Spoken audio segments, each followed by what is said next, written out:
Ya, Kapolri Jenderal Polisi Tito Karnavian mengunjungi KPK untuk meningkatkan kerjasama di bidang pencegahan dan pemberantasan korupsi. Kapolri juga meminta KPK untuk melakukan sosialisasi pencegahan korupsi terhadap komunitas polisi seperti Bayangkari atau Persatuan Istri Anggota Polri.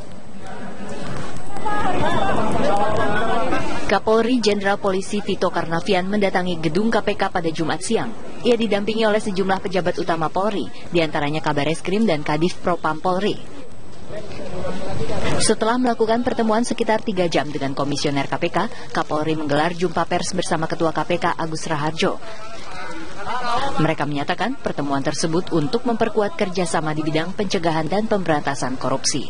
Salah satunya adalah penggunaan surat perintah penyidikan online untuk kasus korupsi yang disupervisi oleh KPK, Polri, dan Kejaksaan Agung. Kita akan memperkenalkan elektronik surat perintah dimulainya penyidikan. Ya, jadi nanti dimulainya penyidikan itu seluruh Polres, seluruh Kajari diawasi oleh Polri, Jaksa Agung, dan KPK. Ya, khusus untuk tipikor loh ya. Untuk mencegah terjadinya tindak pidana korupsi di lingkungan Polri, Tito meminta agar KPK melakukan sosialisasi terhadap anggota dan Persatuan Istri Anggota Polri atau Bayangkari. 100 orang di sini. Tapi memang masih ada kultur-kultur yang koruptif itu masih ada. Nah, untuk itu Polri dan KPK kami sepakat untuk pada garis depan untuk makin mensinergikan koordinasi kerjasama dalam rangka untuk memberantas dan mencegah korupsi. Memerlukan bantuan kepolisian. Kapolri menyatakan komitmennya untuk bekerja sama dengan KPK dalam pencegahan dan pemberantasan korupsi. Oke, terima kasih. Dari Jakarta, Ardi Suratman, Samsudin Juniadi Saifuddin, TV One mengabarkan.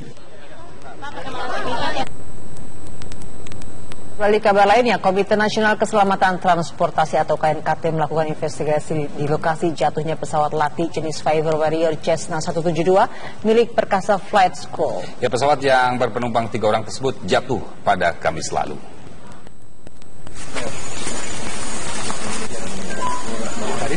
Tim dari Komite Nasional Keselamatan Transportasi KNKT dan Inafis Polda Jawa Barat masih melakukan investigasi terhadap penyebab jatuhnya pesawat latih jenis Cessna 172 milik perusahaan Perkasa Flight School yang jatuh pada Kamis sore. Tim beranggotakan 3 orang mencari data ataupun barang dari badan pesawat yang bisa dijadikan bukti penyebab kecelakaan. Sementara itu 3 awak pesawat dikabarkan telah pulang setelah menjalani perawatan atas luka di bagian kaki dan pelipis mereka. Kita bekerja sama untuk mengamankan lokasi, termasuk juga dari Basarnas, dan sementara ini kita lihat untuk investigasi dari KNKT masih dalam berlangsung. Evakuasi bangkai pesawat akan dilakukan setelah tim dari KNKT selesai melakukan investigasi. Polisi pun memasang garis polisi di sekitar lokasi kecelakaan untuk mencegah warga mendekat.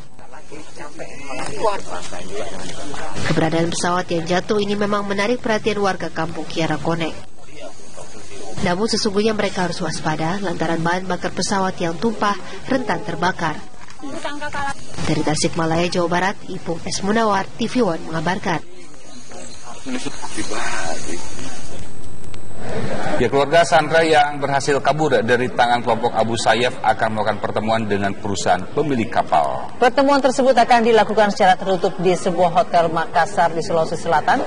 Selain dihadiri perusahaan pemilik Takwo Charles, pertemuan rencananya akan dihadiri oleh perwakilan dari Kemenlu. Namun mereka mengatakan belum mengetahui pasti isi dari pertemuan tersebut. Diperkirakan pertemuan itu untuk membahas rencana kepulangan Sandra yang berhasil melarikan diri dari tangan kelompok Abu Sayyaf. Soal minta paling tidak komunikasi dulu.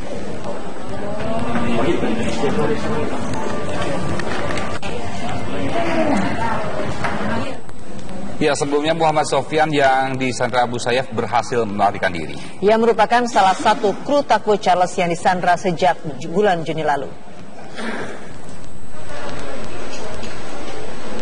Muhammad Sofyan nampak lemah setelah berhasil melarikan diri dari cengkraman kelompok Abu Sayyaf. Sofyan kemudian dibawa ke kantor polisi di Pulau Jolo setelah diselamatkan nelayan di sana. Dari kantor polisi, Sofyan dibawa ke rumah sakit. Ia pun mengucapkan banyak terima kasih. Pada semua yang menolong saya berterima kasih kepada semua orang yang menolong saya. Menurut polisi Filipina, satu lagi warga negara Indonesia yang berhasil kabur dari Abu Sayyaf kini masih dicari.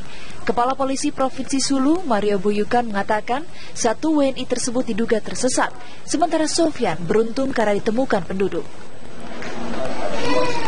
Menurut juru bicara militer Filipina, Mayor Filemontan, penduduk Jolo melihat Sofyan terapung setelah kabur dalam kegelapan. Setelah mendapatkan pemeriksaan medis, Sofyan diserahkan kepada pemerintah Indonesia. Masih ada 8 warga negara Indonesia yang disandra bersama dengan seorang warga Norwegia, seorang warga Belanda, 5 warga Malaysia, dan 8 warga Filipina.